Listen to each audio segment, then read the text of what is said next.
Today is Monday the 15th of January 2018. I'm at Stuttgart at the CMT Trade Fair, and this is a Hobby Siesta de Luxe motorhome. Costs from €66,500, and let's have a quick look at the measurements. So it's 649 centimeters long, 234 centimeters wide. At its highest point it's 307 centimeters high. Now and it can be put in at 3.65 basis, and that'll give it a payload of 662 kilos. You might want to keep it on 3.5 tons though. Right, now looking at the vehicle from this angle, you can see it's high up there but not to the left, so you won't really benefit from extra headroom. And this is the problem with the overcab versions.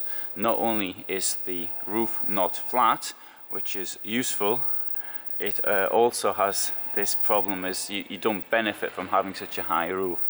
It's great to benefit from a high roof because it gives all sorts of possibilities, such as extra insulation and standing height, particularly for tall people. But unfortunately, this type of vehicle, you've lost it. Now let's have a look inside. This is a vehicle for families, so you've got double bunk, or two bunks at the back, and you've got double bed up there at the front with a ladder to get up there, and you've got this enormous seating area, and you've got space up there which to a large extent is wasted. Now I do like plants, but plants don't like being in places which is dark, so that's a little bit of a problem. I do appreciate, of course, that you might want a vehicle that looks like this. I'm just making my points about it. Now let's have a look in here. Got a very large wet room, particularly for a vehicle of this size. Two plugs there. Perhaps it'd been better if they'd been opposite, one there and one down here, but can't have everything, I suppose. It's got a sliding door inside for the shower. Sliding curtain, I should say, but it's not a curtain really. Nice big skylight up there at the top. Here we have step and step.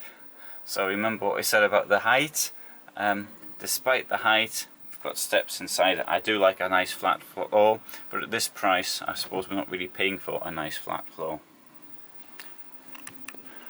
Alright, so we come around here, you can see we've got an oven and a built-in fridge, so you can't really tell it's a fridge. And there you go, proof domestic fridge.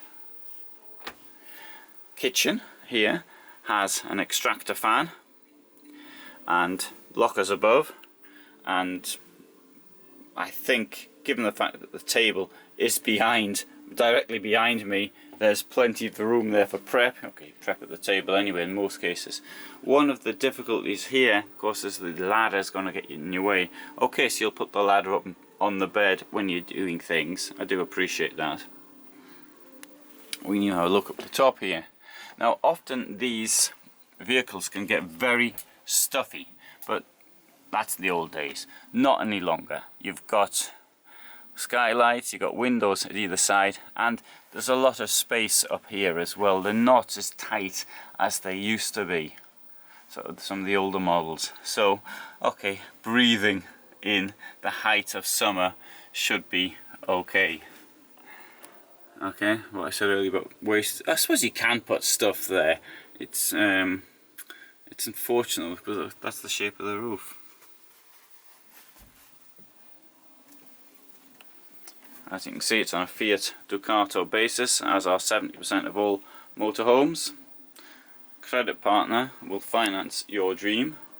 I'll come over to the back now and show you that you've got storage in there and plenty of hanging space there.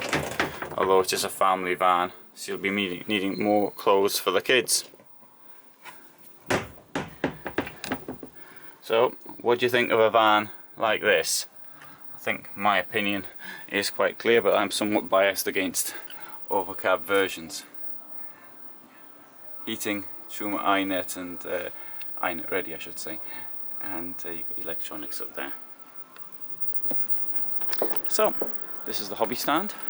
You can see some of the other vehicles here, and for me personally, some of these solutions in the Vantana are very nice, as are the Optima.